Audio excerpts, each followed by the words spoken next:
بسم الله الرحمن الرحيم. هنعرف مع بعض طريقة منع الإشعارات المزعجة من جوجل كروم. الطريقة ببساطة بنفتح متصفح جوجل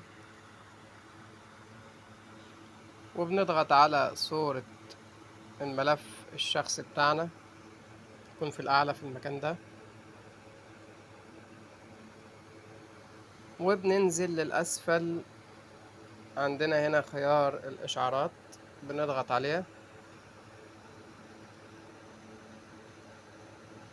هنا طبعا السماح بالإشعارات بنغلقها بالشكل ده، هي بتكون متفعلة، انت بتعمل لها إغلاق بالشكل ده.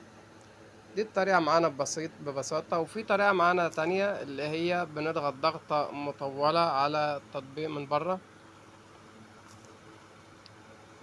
هنا عندنا تفاصيل التطبيق، بنضغط عليها. طبعا عندنا هنا الإشعارات في المكان ده معمولة مغلق. لو عايز تشغلها بتعمل لها سماح بالشكل ده، لو عايز تعمل لها إغلاق بالشكل ده. لو عجبك الفيديو ما تنساناش اللايك والاشتراك في القناة، والسلام عليكم ورحمة الله وبركاته.